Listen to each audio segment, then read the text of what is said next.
السلام علیکم ورحمۃ اللہ وبرکاتہ۔ نحمده ونصلی علی رسولہ الکریم، اما بعد فاعوذ باللہ من الشیطان الرجیم، بسم اللہ الرحمن الرحیم۔ رب اشرح لی صدری ویسر لی امری واحلل عقدۃ من لسانی یفقہوا قولی۔ یا ایھا الذین آمنوا، اے لوگو جو ایمان لائے ہو، ان تطیعوا فریقا، اگر تم نے بات مانی ایک گروہ کی، من الذین اوتوا الکتاب، ان لوگوں میں سے جنہیں کتاب دی گئی، تو وہ پھر کیا کریں گے؟ یردوکم بعد ایمانکم کافرین، تمہیں تمہارے ایمان لانے کے بعد کافر بنا کے چھوڑیں گے۔ اس آیت کے پس منظر میں ایک واقعہ ہے۔ وہ واقعہ یوں ہے کہ جیسا کہ آپ جانتے ہیں کہ نبی صلی اللہ علیہ وسلم جب مدینہ تشریف لے گئے تو وہاں دو گروہ رہتے تھے انصار کے، اوس اور خزرج۔ اوس اور خزرج ایک ماں باپ کی اولاد تھے۔ کسی بات پر جھگڑا ہوا اور ایک نے دوسرے کو قتل کر دیا۔ اس ایک قتل سے جو انتقامی سلسلہ شروع ہوا وہ 120 سالہ جنگ میں بدلا، اور یہ یہود سے اسلحہ خریدتے رہتے اور آپس میں ایک دوسرے کے خلاف استعمال کرتے۔ اس چیز کو دنیا کی کوئی طاقت روک نہ سکی سوائے اس کے کہ نبی صلی اللہ علیہ وسلم مدینہ میں تشریف لائے، اسلام کا پیغام دیا، اور اسلام کی نعمت سے یہ لوگ اپنی اس دشمنی کو بھولے اور آپس میں بھائی بھائی بن گئے۔ اسی کی طرف اشارہ ہے اس آیت میں، فَأَصْبَحْتُمْ بِنِعْمَتِهِ إِخْوَانًا، اس کی نعمت سے تم بالکل شیر و شکر ہو گئے۔ اسی لیے وہ حالی نے کہا نا، قبائل کو شیر و شکر کر دکھایا، یعنی جس طرح دودھ میں چینی مل جاتی ہے اور وہ اپنا الگ وجود کھو بیٹھتی ہے، اس طرح یہ لوگ ایک ہو گئے اور وہ قبائلی اور نسلی نفرتیں جو تھی وہ ختم ہو گئی۔ اب آپ دیکھیے کہ ان لوگوں کا آپس میں اس طرح مل بیٹھنا کچھ لوگوں کے لیے بڑا نقصان دہ تھا۔ ایک تو ان کا اسلحہ نہیں بکتا تھا، دوسرے یہ کہ یہ قوت بن گئے تھے۔ جب تک یہ ڈیوائیڈڈ تھے تو ان کو ان سے خطرہ نہیں تھا، جب یہ ایک ہو گئے تو دوسروں کو ان سے خطرہ ہو گیا، مالی نقصان بھی، اور ویسے بھی آپ دیکھیے کہ ان کا روب ہو گیا۔ اب ان کی کوشش یہ تھی کہ کسی بھی طرح ان کو آپس میں لڑایا جائے۔ اس کے لیے کیا طریقہ ہو، اس پہ تدبیریں سوچتے رہتے تھے۔ آخر انہوں نے کیا تدبیر کی کہ ان کو وہی دور جاہلیت کی باتیں یاد کرائی جائیں، ان کو ان کا ماضی یاد کرایا جائے، ان کو وہ واقعات جو ان کی لڑائی کے تھے اور وہ شعر و شاعری اور جس سے وہ ایک دوسرے کے غصے کو بھڑکاتے تھے اور اس جنگ کو ہوا دیتے تھے، وہ ان کو کسی طرح سنائے جائیں تاکہ ان کو اپنا ماضی یاد آئے اور پھر وہ اپنے اسی غم میں واپس لوٹیں اور پھر وہی نفرتیں دوبارہ جاگیں۔ یعنی پچھلی باتیں دہراؤ۔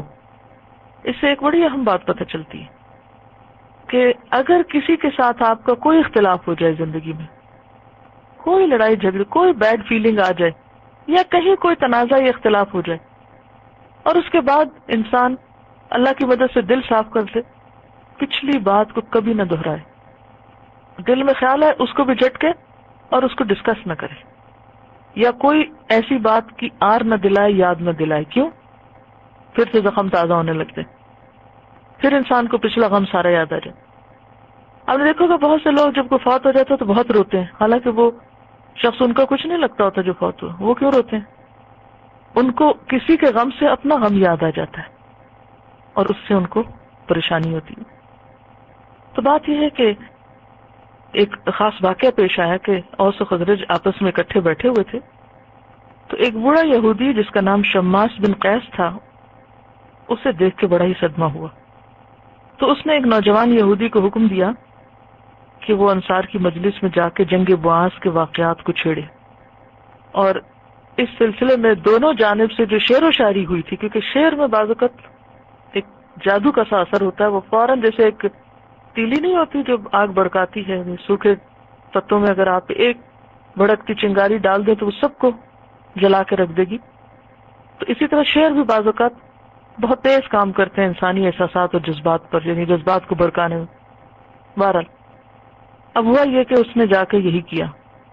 اب کیا تھا کہ وہ شیر سنتے ہی آپس میں تو میں شروع ہوئی، اور پھر نوبت یہاں تک جا پہنچی کہ ایک فریق دوسرے سے کہنے لگا کہ اگر تم چاہو تو ہم اس جنگ کو پھر جوان کر کے پلٹا دیں، وہ جو چنگاری بجھی ہے ہم دوبارہ اس کو نئے سرے سے تازہ کرتے ہیں۔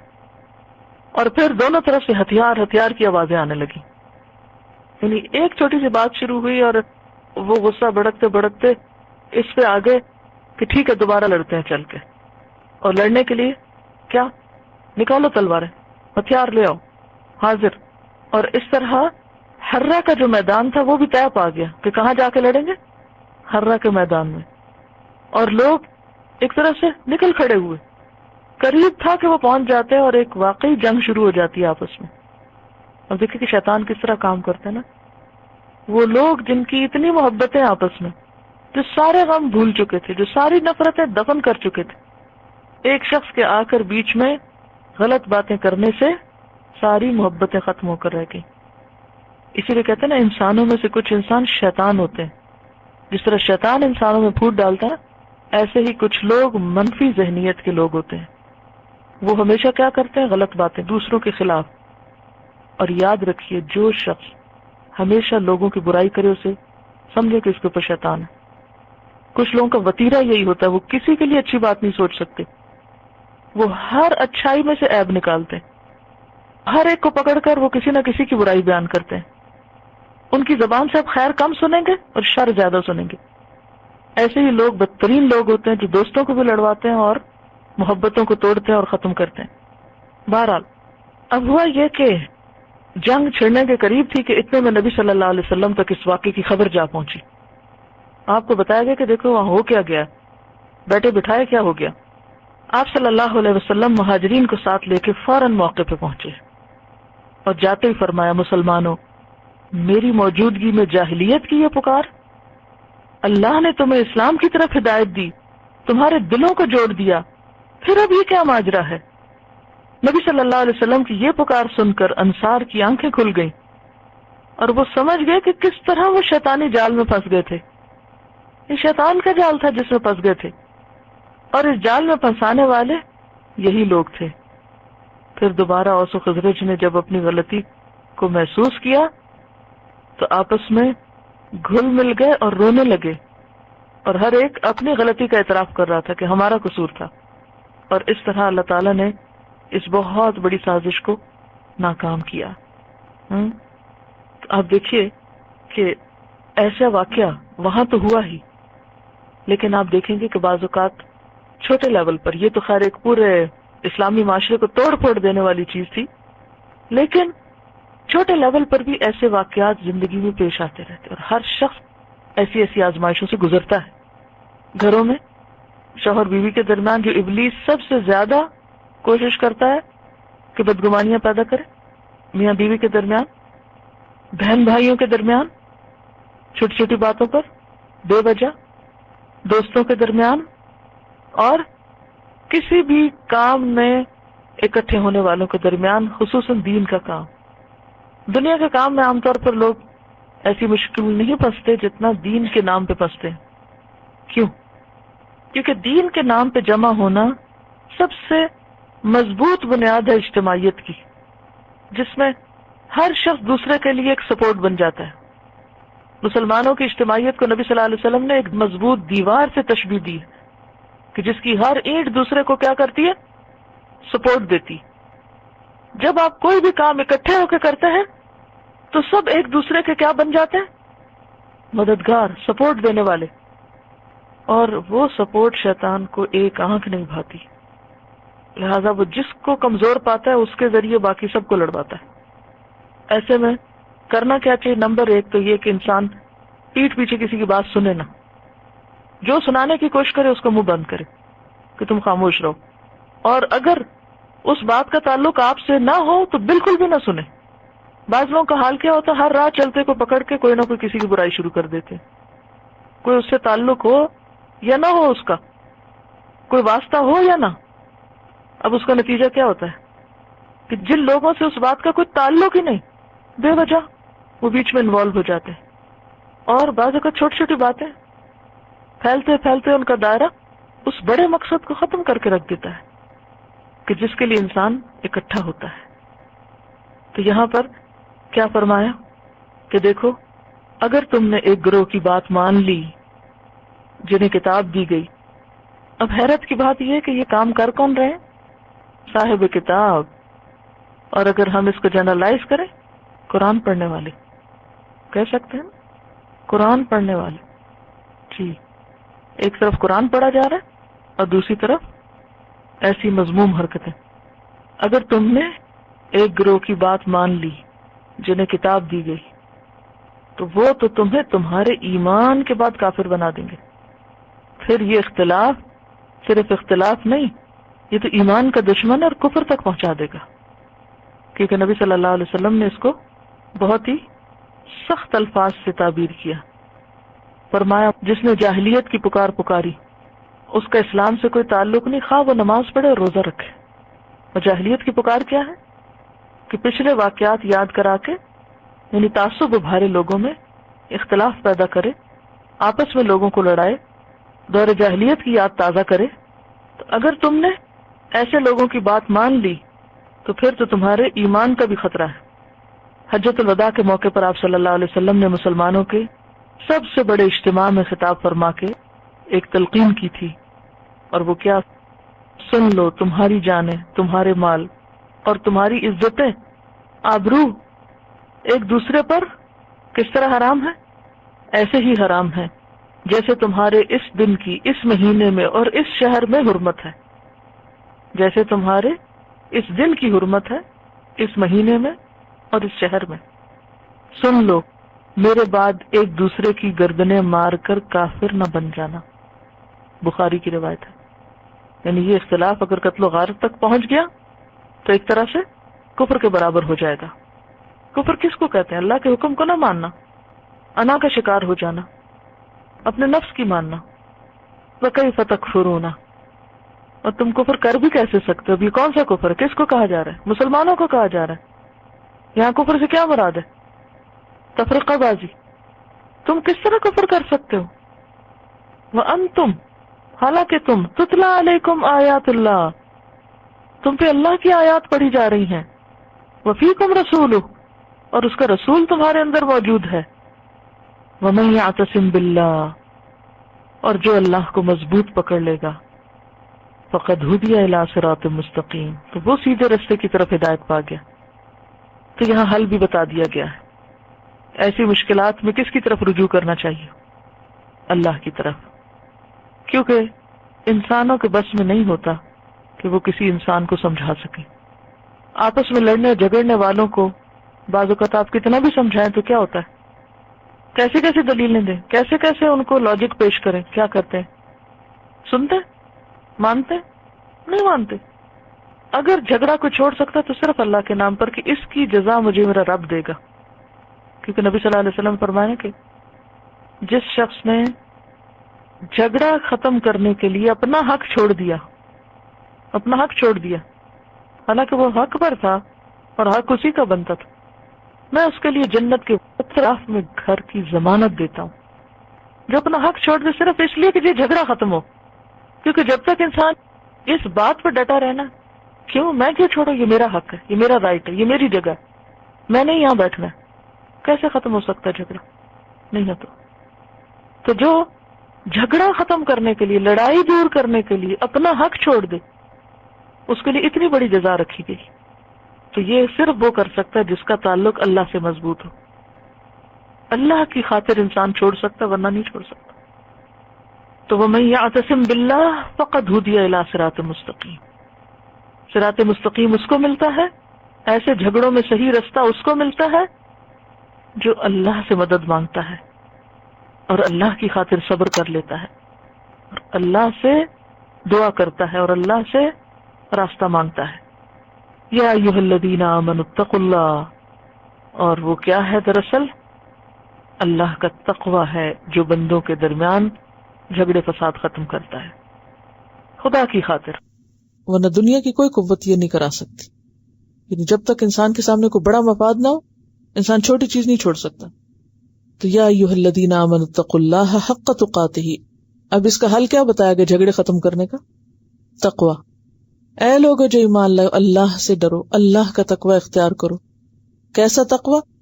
حق تقاتہ، جیسا اس سے ڈرنے کا حق ہے. اور حق کب ادا ہو سکتا ہے؟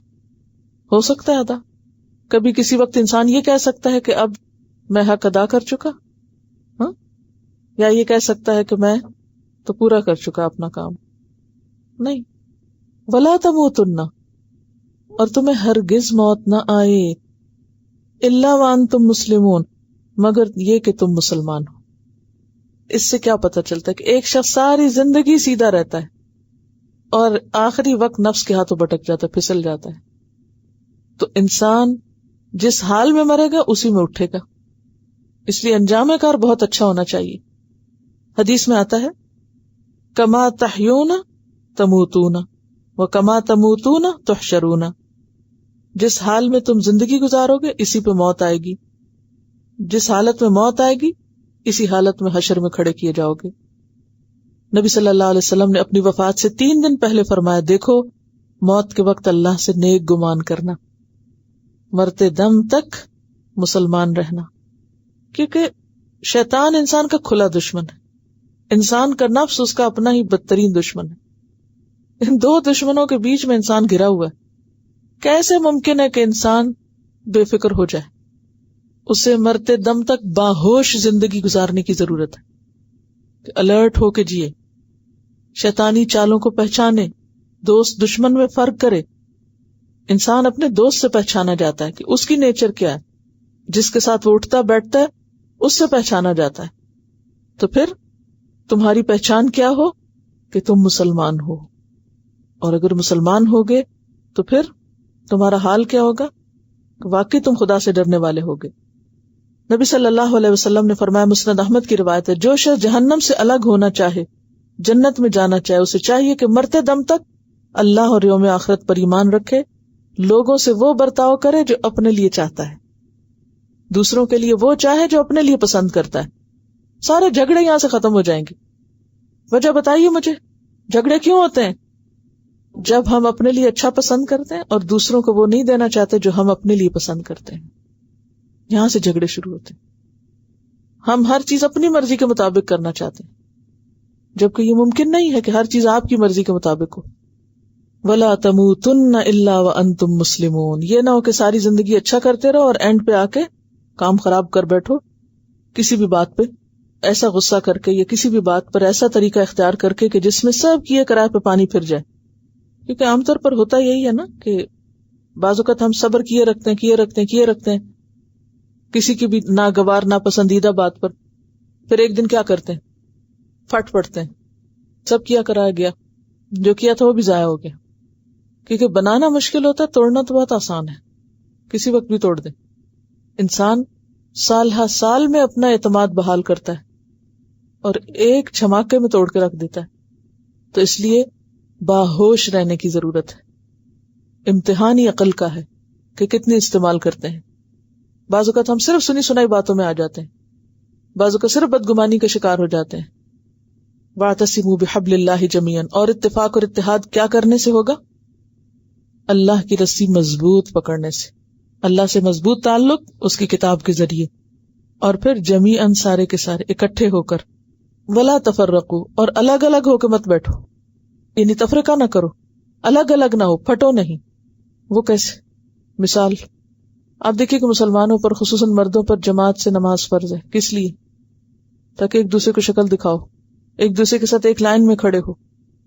یعنی کتنا مشکل کام ہے اگر دیکھا جائے 5 وقت مسجد حاضر ہونا. یہ کیوں رکھا گیا؟ کتنی تاکید ہے. پھر سلام کثرت سے کرنا. آپ صلی اللہ علیہ وسلم نے فرمایا، خدا کی قسم تم جنت میں جا نہیں سکتے جب تک کہ مومن نہ ہو. قسم کھا کے فرمائے تم مومن بن نہیں سکتے جب تک آپس میں محبت نہ کرو. کیا میں تمہیں وہ طریقہ نہ بتا دوں کہ اگر تم اس کو اختیار کرو تو تم آپس میں محبت کرنے لگو؟ افشوا السلام بینکم، آپس میں سلام کو کثرت سے پھیلاؤ. صحابہ کا طریقہ کیا ہوتا تھا؟ کس طرح سلام کرتے تھے؟ اگر کوئی اوٹ آگے آ جاتی پھر دوبارہ ملتے پھر سلام کرتے. ہاں اس میں ایکسیپشنل کیسز، کوئی پڑھ رہا ہے یا کوئی ضروری کام کر رہا ہے، کوئی چیز گن رہا ہے یا کوئی لکھ رہا ہے تو اس صورت میں اس کے لیے وہ کام میں بریک آ جائے گی، ورنہ گھر کے یا روزمرہ زندگی کے ضروری کاموں کے درمیان یہ نہیں ہو سکتا کہ کوئی شخص اجنبی بن کے ایک دوسرے کے ساتھ رہے۔ پھر فرمایا وَاذْكُرُوا نِعْمَتَ اللَّهِ عَلَيْكُمْ إِذْ كُنْتُمْ أَعْدَاءً، اور یاد رکھیے یہ آیات جس کانٹیکس میں نازل ہوئی وہ جھگڑا ہے جو اوس و خزرج کے درمیان ہوا۔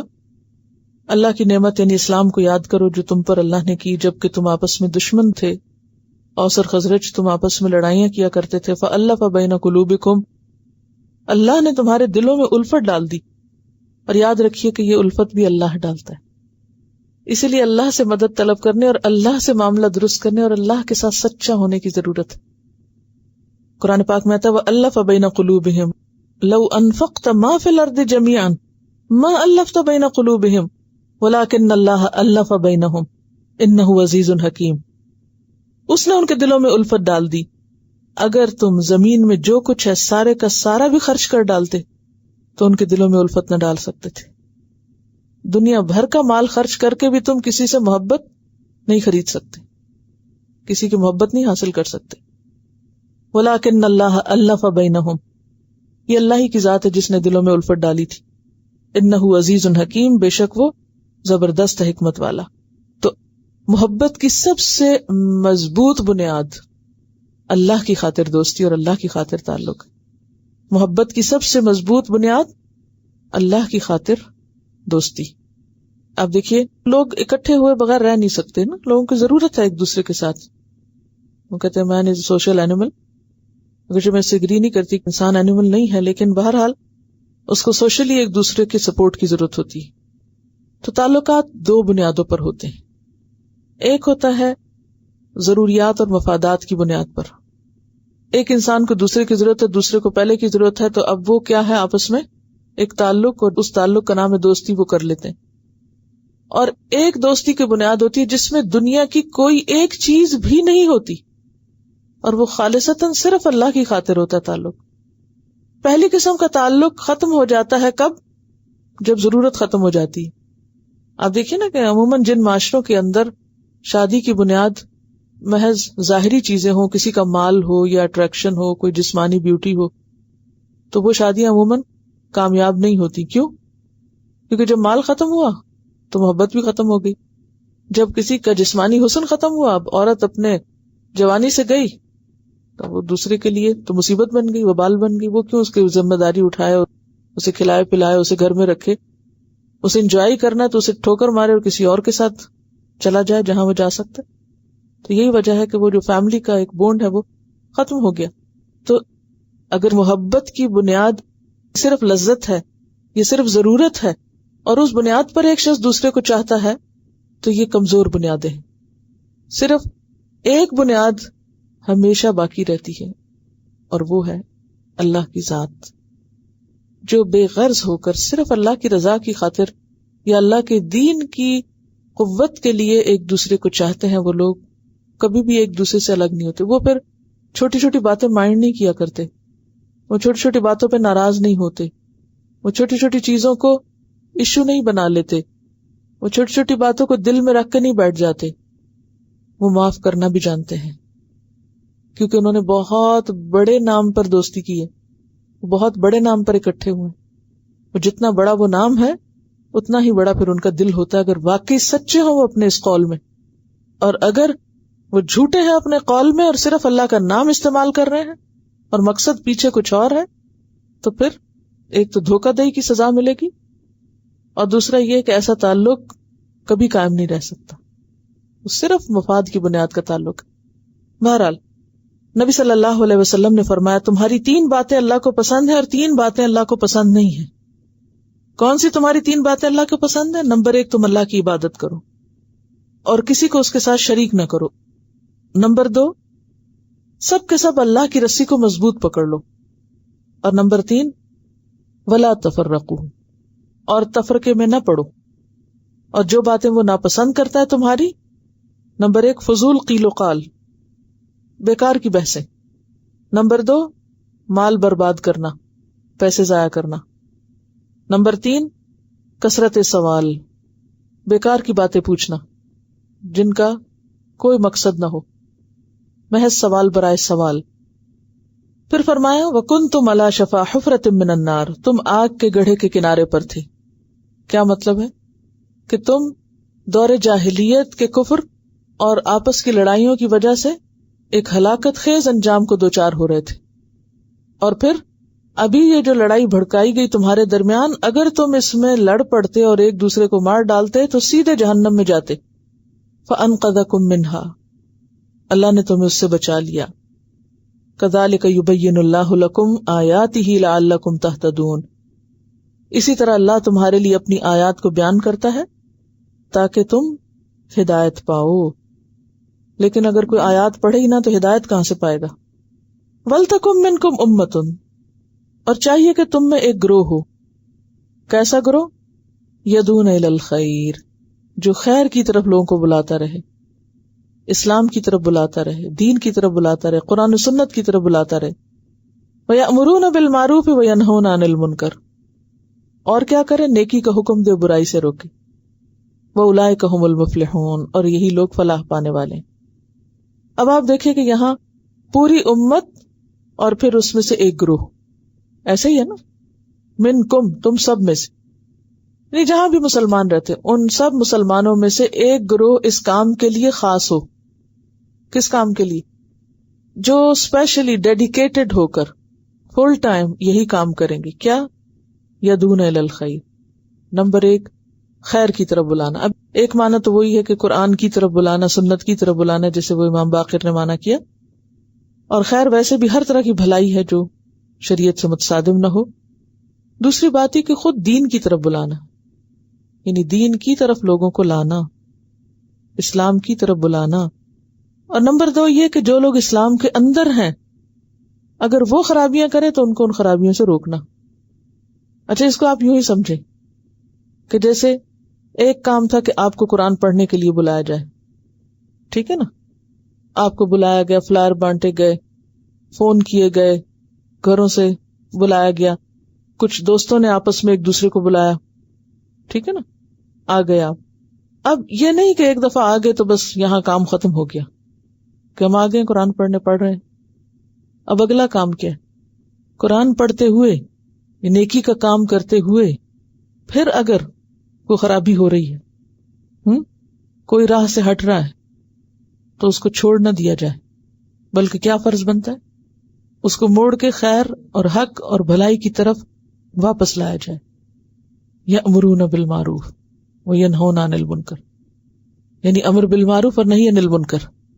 اب اس میں آپ دیکھیے کہ امر بالمعروف تو پھر بھی آسان ہے، کسی کو یہ بتا دینا کہ یہ کر لو، اچھا یہ نہیں، یہ زیادہ اچھا ہے، وہ بھی کر لو، وہ بھی کر لو. لیکن جو آخری کام ہے، اسی لیے شاید اس کو یہاں آخر میں رکھا گیا، انتہائی مشکل کام ہے کیونکہ یہ انسانی طبیعت پر انتہائی بھاری ہے. جب تک آپ کسی کو صرف یہ بتائیں نا یہ بھی اچھا، یہ کر لو، وہ خوش ہوتا ہے. اور جس دن آپ اس کو یہ بتائیں کہ یہ نہیں کرو اور تمہیں یہ نہیں کرنا چاہیے تھا، اس دن وہ ناراض ہو جاتا ہے. اور یہ کام بھی انسان صرف جب تک اللہ کے لیے خالص نہ ہو نہیں کر سکتا، یہ کیا نہیں جا سکتا، یہ آسان نہیں ہے. یہ کام کرنا کیا، لوگوں کی ایک طرح سے دشمنی اور نفرت مول لینا. لیکن اگر انسان سنسیئر ہوتا ہے تو تھوڑی دیر کے لیے اگر لوگ ناگواری کا اظہار کریں بھی، ناپسند کریں بھی، تو آپ دیکھیں گے کہ آپ کی سچائی ضرور رنگ لائے گی. اور وہی لوگ جن کو آپ کی نصیحت کڑوی لگتی تھی اور آپ کا ڈسپلن برا لگتا تھا اور آپ کی سختی ناگوار تھی، وہی آپ کی قدر کریں گے. کیونکہ جیسے ماں باپ بچوں کے اوپر سختی کرتے ہیں نا، وہاں نہیں جانا، یہ نہیں کرنا. بچوں کو کب اچھا لگتا ہے؟ کوئی بات ہے جو اچھی لگے انہیں؟ وہ سمجھتے ہیں سب سے بڑے دشمن ہمارے ماں باپ ہیں اور تو کوئی ہمیں نہیں روکتا. لیکن بڑے ہو کر پھر ایسے بچے جو واقعی اس سختی کا کوئی نتیجہ دیکھیں زندگی میں، تو وہ سب سے زیادہ قدردان بھی کس کے ہوتے ہیں؟ ماں باپ ہی کے ہوتے ہیں. اور اگر زندگی میں قدر نہ کریں تو مرنے کے بعد تو ضرور کرتے ہیں. کیونکہ یہ ہو نہیں سکتا کہ آپ ایک چیز اپنی ذات کے فائدے اور اپنے کسی غرض کے بغیر بالکل خالصتاً دوسرے کی بھلائی کے لیے کریں. ایک تو یہ نا کہ آپ کو کوئی چیز پرسنلی اچھی نہیں لگ رہی تو آپ کسی کو روک رہے ہیں، مثلا یہ شور مجھے اچھا نہیں لگ رہا تو شور بند کر دو. یہ نہیں، یہ دیکھنا کہ یہ چیز اس کے لیے ہلاکت خیز ہے، اگر یہ غلط کام کرتا رہا تو اس کی پکڑ ہو جائے گی، یہ تو گر پڑے گا ہلاکت میں، مجھے اس کو روکنا ہے اس کی خاطر اور پھر اللہ کی خاطر. اپنی ذات کا فائدہ نہیں ہے اس میں، اپنی ذات کو تو واپس کیا ملے گا؟ شاید چند باتیں ہی سننی پڑے. اللہ کسی محسن کا اجر ضائع نہیں کرتا، اس کا اجر لازماً اس کو ملے گا. اور یہی یہ یقین دہانی اس سے یہ کام کروا لیتی ہے کہ میں چونکہ مخلص ہوں، میں چونکہ اپنی ذات کے لیے یہ نہیں کر رہا، میں چونکہ دوسرے ہی کے فائدے میں کر رہا ہوں، میں چونکہ اللہ کے حکم کے تحت کر رہا ہوں، اس لیے اعلان ہے کیا وَأُولَئِكَ هُمُ الْمُفْلِحُونَ، الٹیمیٹلی یہی کامیاب ہونے والے لوگ ہیں. کامیابی انہی کے لیے ہے جو یہ کام کریں، اور جو یہ نہ کریں وہ نقصان اٹھانے والے ہیں. وَلَا تَكُونُوا كَالَّذِينَ تَفَرَّقُوا، ان لوگوں کی طرح مت ہو جانا جنہوں نے تفرقہ کیا. وَاخْتَلَفُوا، اور اختلاف کیا. کن کی طرف اشارہ ہے؟ اہل کتاب کی طرف. مِن بَعْدِ مَا جَاءَهُمُ الْبَيِّنَاتُ، اس کے بعد کہ ان کے پاس کھلی کھلی نشانیاں بھی آ چکی تھی.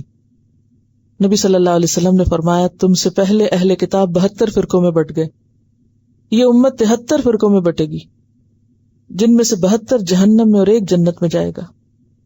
صحابہ نے عرض کیا وہ نجات پانے والا فرقہ کون سا ہوگا؟ آپ نے فرمایا ما انا علیہ و اصحابی، جس پر میں اور میرے صحابہ ہیں. صراط الذین انعمت علیہم کا یہی معنی ہے. اب آپ مجھے بتائیے کہ صحابہ کا گروہ یا پارٹی کون سی تھی؟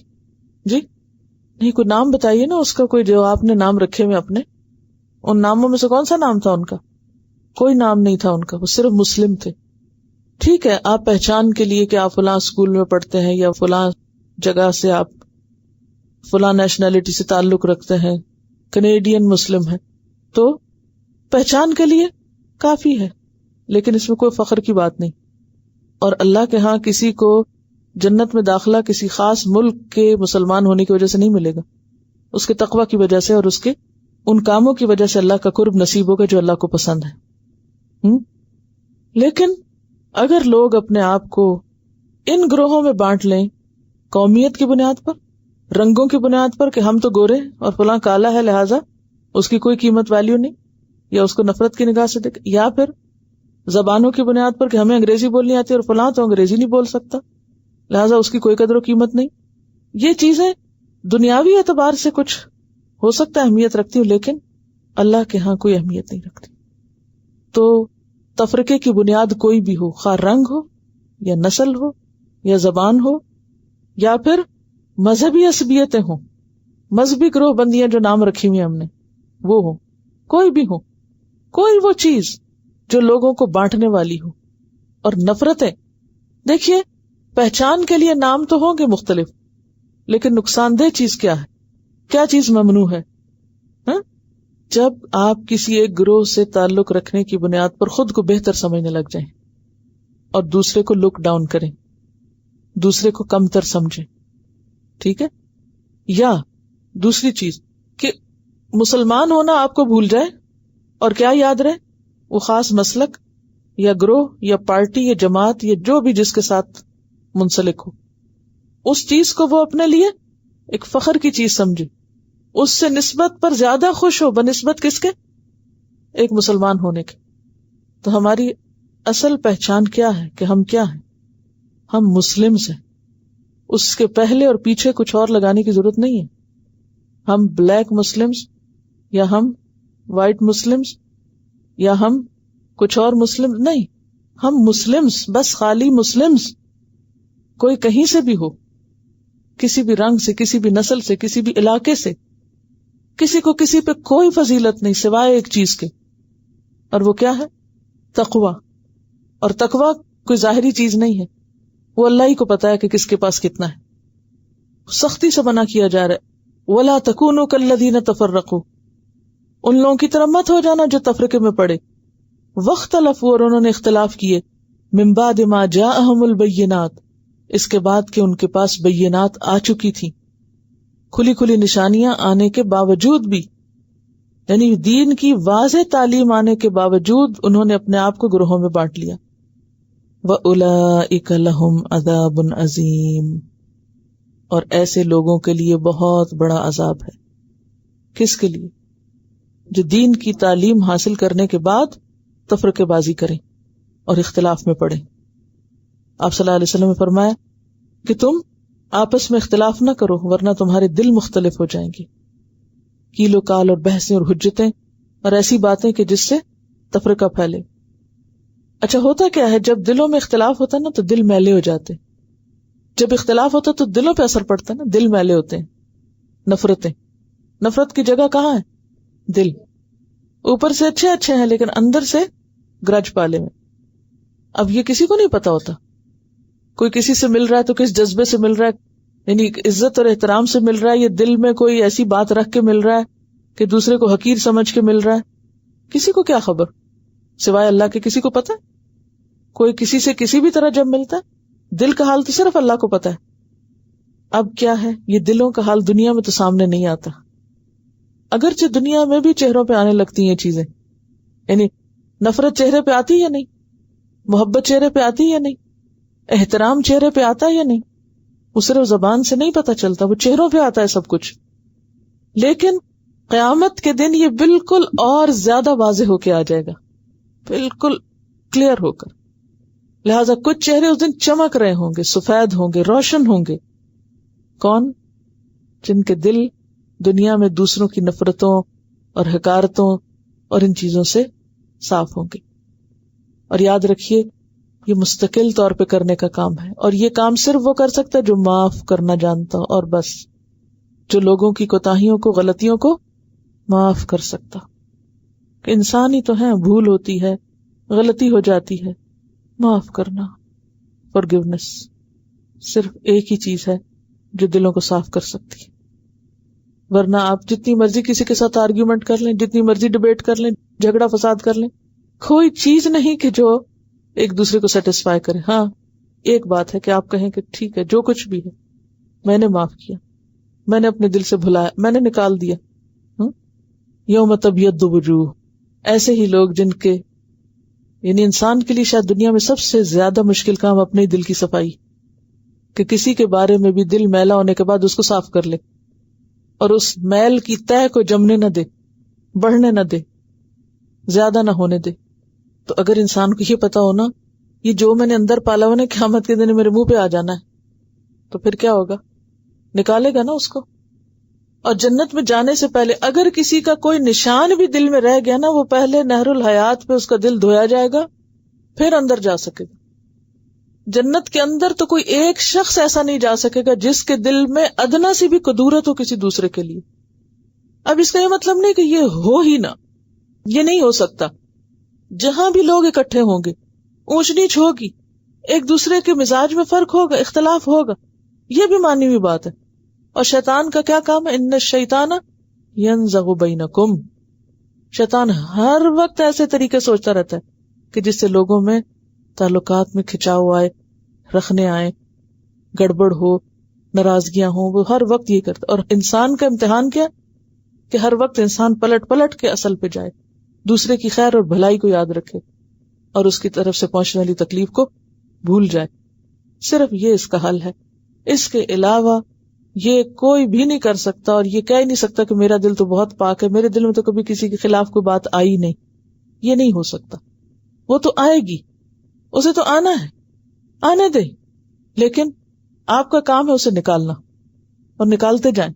جیسے روز گھر صاف کرتے ہیں, جیسے روز اپنے دانتوں کو برش کرتے ہیں نا, اگر کرتے ہیں مسواک تو اپنا منہ تو دھوتے ہی ہوں گے اور کچھ نہیں.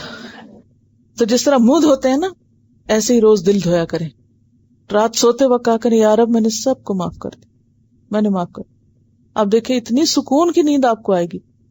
اور اگر آپ معاف نہیں کریں گے نا تو پھر آپ ادھر پہلو بدلیں گے تو باتیں یاد آئیں گی اور نیند نہیں آئے گی. پھر ادھر پہلو بدلیں گے تو باتیں یاد آئیں گی اور نیند نہیں آئے گی. اور اگر آپ کہیں یا رب میں نے معاف کیا, تو معاف کرنے سے کس کو سکون ملے گا؟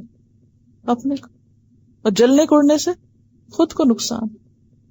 اور اگر کوئی اذیت دیتا بھی ہے یا کوئی نقصان دیتا بھی تو کہا یا رب تو ہی میری طرف سے اس کو کافی ہو جا.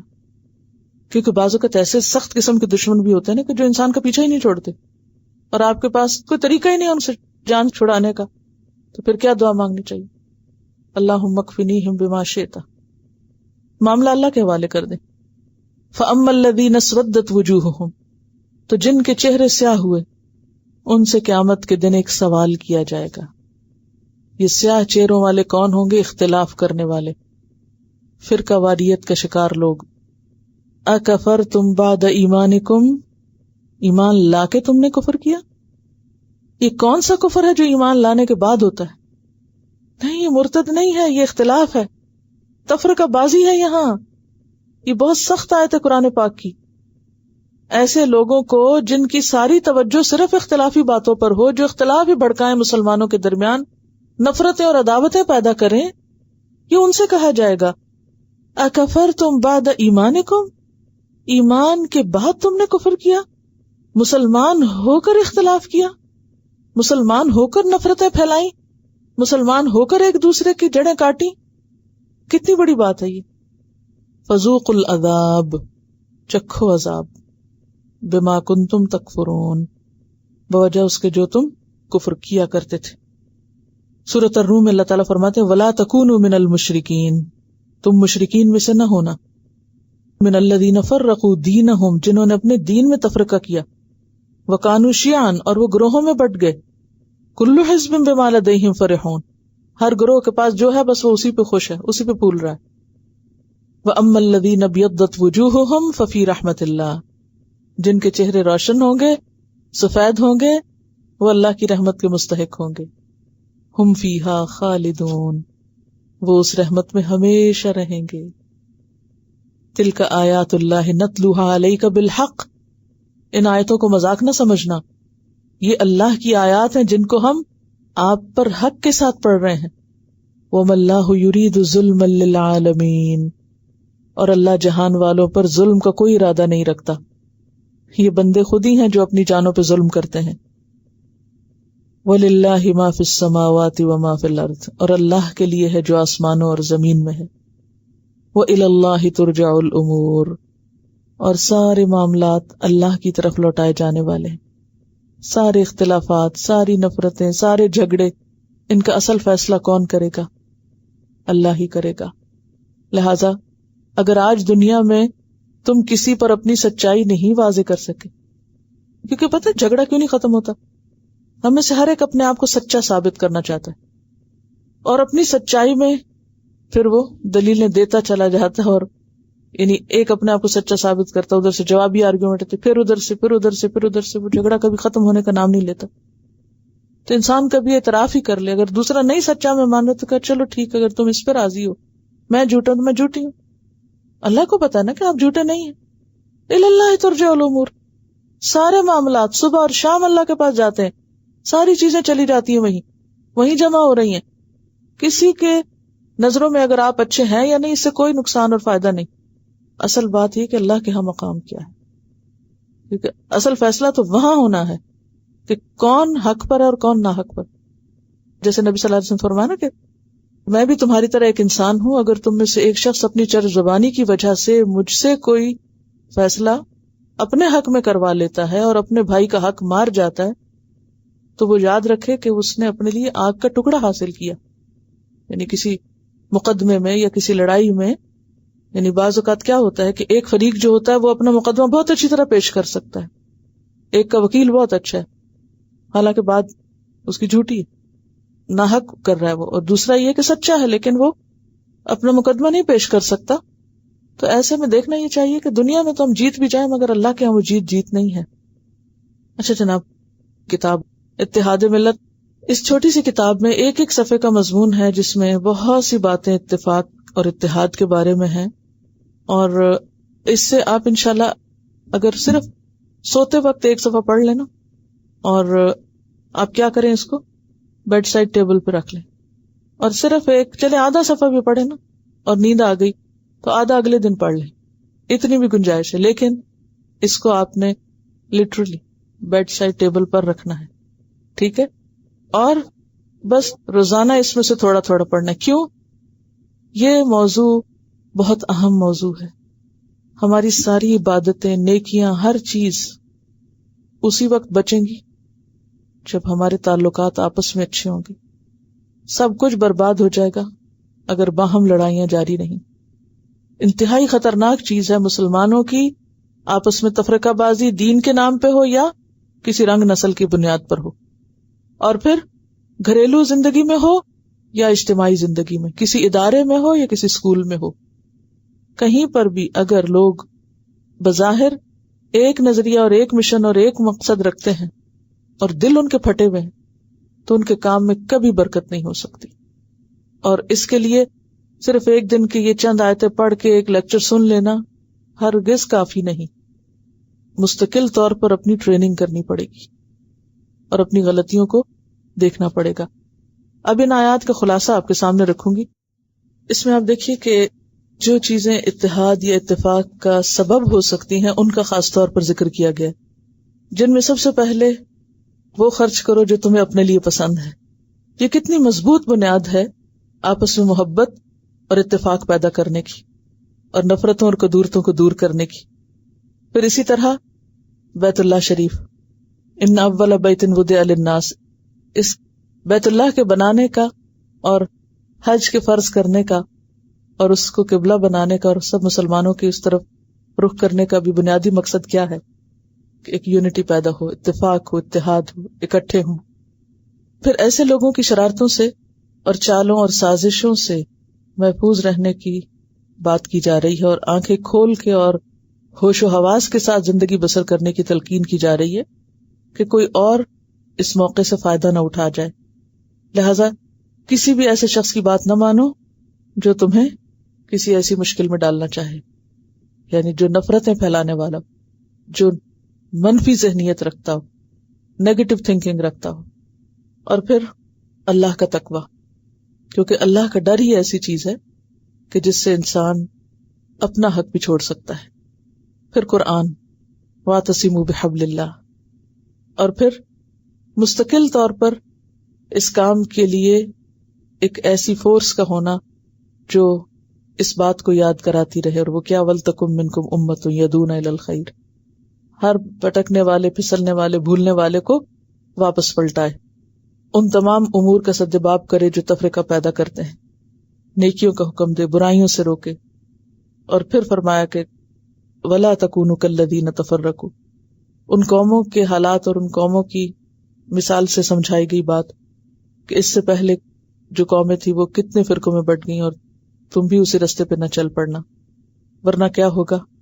اس اختلاف کا نقصان بتا دیا گیا کہ قیامت کے دن روح سیاہ ہو کے اٹھو گے، چہرے سیاہ ہوں گے، تمہارے سارے کرتوت تمہارے سامنے آ جائیں گے. ایک گروہ اللہ کی رحمت میں ہوگا جو اس سخت امتحان سے پاس ہو جائے گا، اور دوسرا گروہ ہمیشہ کے لیے ہلاکت میں مبتلا ہو جائے گا. اور آخر میں مزید اس کو ری انفورس کیا گیا کہ تلک آیات اللہ نتلوها علیک بالحق وما اللہ یرید ظلما للعالمین، اور وللہ ما فی السماوات وما فی الارض وإلی اللہ ترجع الامور. وآخر دعوانا ان الحمد للہ رب العالمین. سبحانک اللہم وبحمدک نشہد ان لا الہ الا انت نستغفرک ونتوب الیک. السلام علیکم ورحمۃ اللہ وبرکاتہ.